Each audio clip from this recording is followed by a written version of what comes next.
आज वल्लभ भवन में माननीय मुख्यमंत्री शिवराज सिंह जी चौहान जी की अध्यक्षता में संपन्न हुई,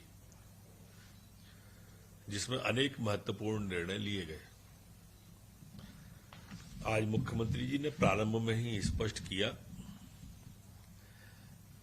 कोरोना की वजह से वर्चुअल कैबिनेट प्रारंभ हुई थी, आज के बाद वर्चुअल नहीं होगी, जो भी कैबिनेट होगी वो एक्चुअल ही होगी। ओंकारेश्वर में आचार्य शंकर की 108 फुट ऊंची बाहु दात प्रतिमा संग्रहालय, अद्वैत अंतर्राष्ट्रीय वेदांत सिद्धांत की निर्माण की सैद्धांतिक स्वीकृति आज 2141.85 करोड़ की सैद्धांतिक स्वीकृति प्रदान की है। ये खंडों में और क्रमशः प्रारंभ होगा। माननीय मुख्यमंत्री जी ने इसकी दिव्यता और भव्यता के बारे में भी प्रकाश डाला है। आज जो हमारे पुलिस के जवान ड्यूटी पर रहते हैं, अस्वस्थ होते हैं, वो उनके परिवार के जो हमारे प्राथमिक स्वास्थ्य केंद्र हैं उनके लिए भोपाल में अब एक आधुनिक सुविधा और सर्व सुविधा से युक्त पुलिस चिकित्सालय बनाए जाने का मध्य प्रदेश की कैबिनेट ने 50 बेड का अस्पताल भोपाल में जो पुलिस के लिए होगा उसको भी सैद्धांतिक सहमति आज प्रदान की गई है। जैसा आप सब लोगों को विदित है कि निवेश के लिए लगातार मध्य प्रदेश में लोग आ रहे हैं और हमारे पास अब जगह कम पड़ रही है। इसके लिए स्वाभाविक रूप से आवश्यकता है कि हम नए क्षेत्रों को विकसित करें। अब प्रदेश में 2 नवीन औद्योगिक पार्क भोपाल के बगरौद, गोकला कुंडी और सीहोर के बड़िया खेड़ी, यहां 59.89 करोड़ की लागत की वित्तीय व्यवस्था आज कैबिनेट के द्वारा की है। इसमें अलग अलग खंडों में अलग अलग विषयों पर अलग अलग अंश के साथ में मध्य प्रदेश की कैबिनेट के द्वारा इस पर सहमति दी है। इसकी स्थापना के लिए लगभग औद्योगिक क्षेत्रों के विकास के लिए ये सहमति दी है। इसमें 1650 करोड़ रुपए के निवेश की संभावना है और लगभग 2000 लोगों को 1950 लोगों को इन क्षेत्रों में रोजगार उपलब्ध हो सकेगा। आज एक महत्वपूर्ण निर्णय में मध्य प्रदेश खनिज अवैध परिवहन एवं भंडारण नियम 2022 को भी कैबिनेट के द्वारा मंजूरी दी गई है।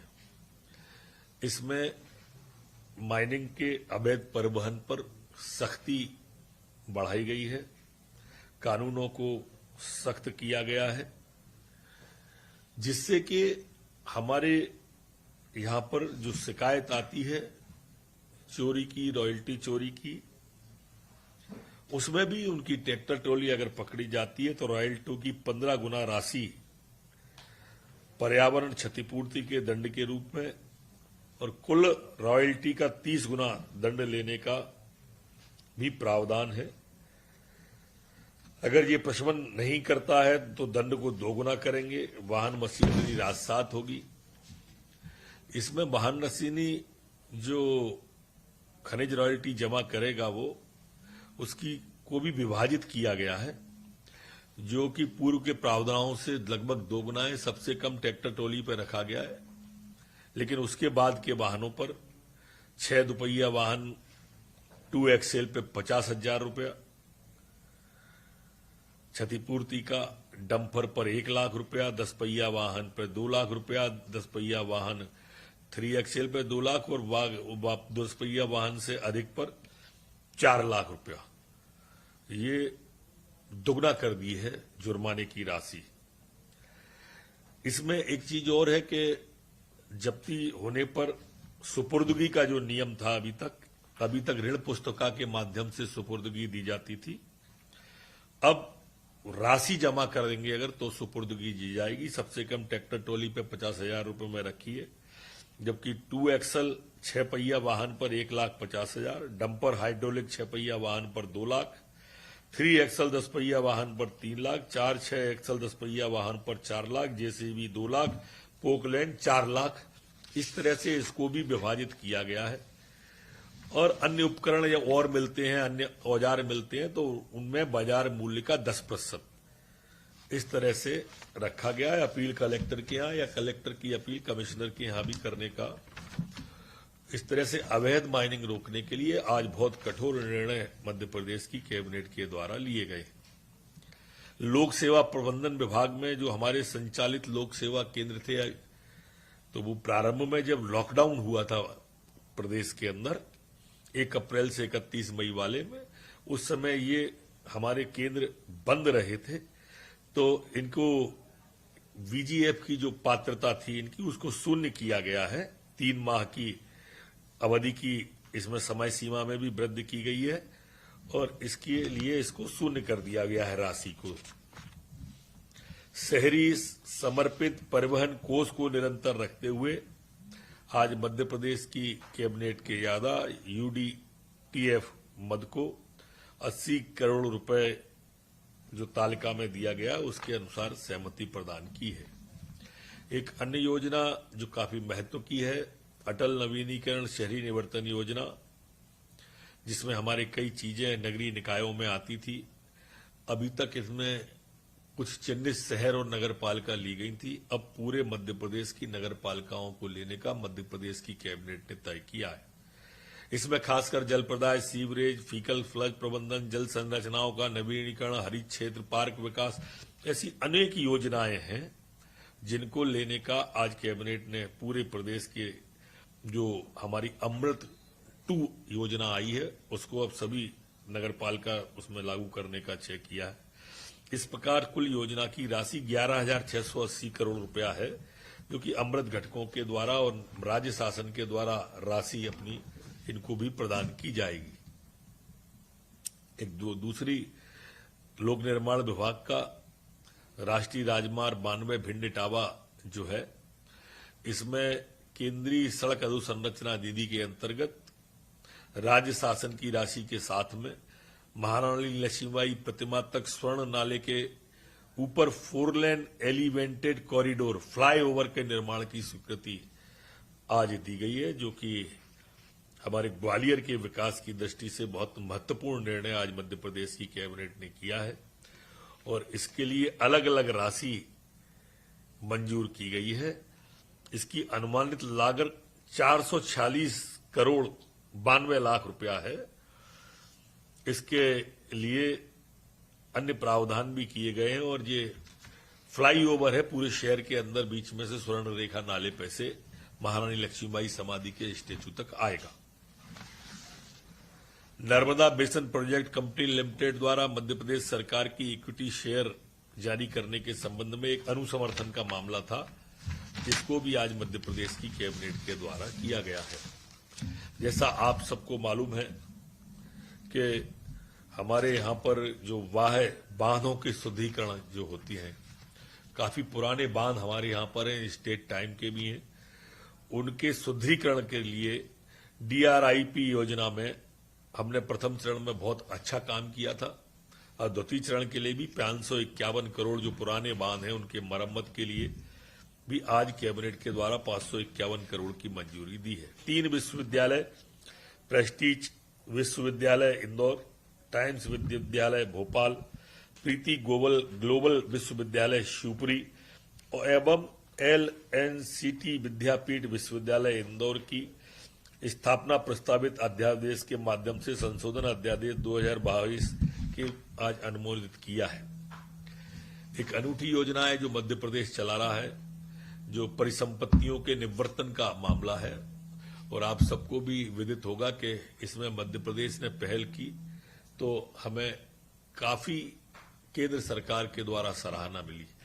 यहां तक कि हमें बड़ी राशि केंद्र सरकार के द्वारा इसमें लगभग 500 करोड़ है, हाँ 500 करोड़ रुपया जीरो ब्याज पर केंद्र के द्वारा हमारी इस योजना के लिए लगभग पुरस्कार स्वरूप ही कह सकते हैं। हिंदुस्तान का एकमात्र मध्य प्रदेश ऐसा राज्य है जिसने इस तरह की परिसंपत्तियों का निवर्तन किया है।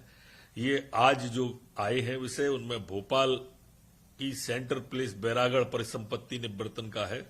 इसमें 41,41,63,063 रुपए में 100% राशि जमा करने के बाद में देने का इसका अभी आज डिफर किया है भोपाल की सेंट्रल प्रेस, चूंकि ये मामला न्यायालय में विचाराधीन था। इसकी बोली जो मैंने अंक बताए हैं इसमें आ गई थी, पर डिफर हुआ है। जबकि जबलपुर स्थित संभागीय कार्यालय पंचसंपत्ति निपन HI निविदाकार सुधीर कुमार रावत की उच्चतम निविदा राशि रुपए 46 करोड़ 20 लाख ये 100% राशि जमा करके देने का तय किया है। पहला डिफर है, दूसरा दिया है। इसी तरह से सतना का जो सतना बस डिपो थी उसको 62 करोड़ 62 लाख में देने का 100% राशि जमा करके तय किया है।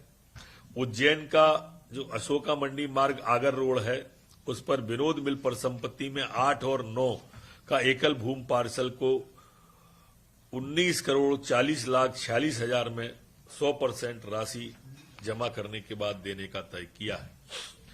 इसी तरह से सहकारिता विभाग की सहकारी सोयाबीन प्रसंस्करण संयंत्र नागझिरी जिला उज्जैन स्थित परिसंपत्ति को 10 करोड़ 94 लाख 80 हजार में 100% राशि तिलहन संघ की इस भूमि को देने का तय किया है।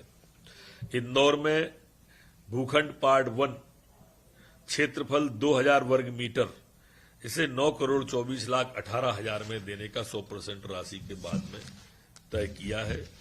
वहीं उज्जैन के सहकारिता विभाग के प्रसंस्करण नागझिरी, वही है क्या?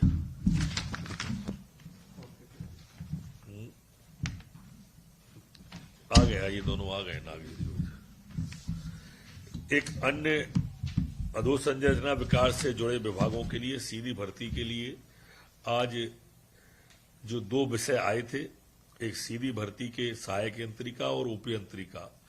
इसमें उपयंत्रियों के लिए PEV के माध्यम से भरने का की सैद्धांतिक सहमति दी, पर चूंकि सहायक यंत्री और उसके लिए गेट का विषय आया था, जबकि मध्य प्रदेश के मुख्यमंत्री जी की इच्छा है कि हमारे प्रदेश के नौजवानों को ज्यादा से ज्यादा रोजगार मिले, तो उन्होंने पुनः इसकी समीक्षा करने के लिए CS महोदय को अधिकृत किया है।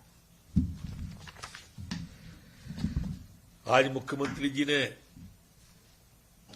2 बात और बोली। 12 तारीख को फसल बीमा योजना का कार्यक्रम संपूर्ण प्रदेश के अंदर मनाया जाएगा। मैं यहां यह कहना भी प्रासंगिक समझता हूं कि हमारी सरकार एकमात्र ऐसी सरकार है, वो सरकार थी जिसने 4,000-5,000 कुल करोड़ रुपया किसानों के बीमा और कर्जा माफी के नाम पर कुछ भी नहीं किया और प्रदेश के अंदर, जबकि हमने अकेले बीमा में ही 10,000 करोड़ से ऊपर की राशि किसानों को देने के लिए पहला और दूसरा मिला लेते हैं। तो जो काम आप देखते होंगे हर हफ्ते माननीय मुख्यमंत्री जी कभी किसी न किसी योजना में और किसी न किसी मद में कभी गरीब को कभी किसान को राशि हजारों करोड़ के रूप में हम डाल रहे हैं। वह कार्यक्रम 12 तारीख को फसल बीमा योजना का होगा। कल आपने देखा होगा माननीय मुख्यमंत्री जी जैत में गए थे गांव का गौरव दिवस मनाने के लिए। आज उन्होंने सभी मंत्रियों से कहा भी है कि सभी लोग अपने अपने गांव में गौरव दिवस के रूप में मनाने के लिए प्रयास करें। उन्होंने उदाहरण दिया, जैसे इंदौर ने मां अहिल्याबाई के जन्मदिन को मनाने का तय किया है। भोपाल में जब विलीनीकरण की तारीख थी उसमें भोपाल का मनाने का तय किया है और विस्तार से उन्होंने इसको सभी के सामने रखा भी कि किस तरह से जब पुराने लोग जो गांव के थे उन्हें बुलाया और उनमें कितना उत्साह का वातावरण था। कई लोगों ने आंगनवाड़ी गोद ले ली, कई लोगों ने गांव के बच्चों को पढ़ाने की जिम्मेदारी ली। तो जब लोगों को उस दिन वहां बुलाया जाएगा गौरव के रूप में, तो लोगों के अंदर एक ओज और उत्साह और अहम स्वाभिमान भी आता है। और इसलिए इस तरह के कार्यक्रमों को करने के लिए आज उन्होंने सभी से कहा है कि अगली बैठक के पहले अपनी अपनी राय गांव की तारीख तय करके इस बारे में रखें।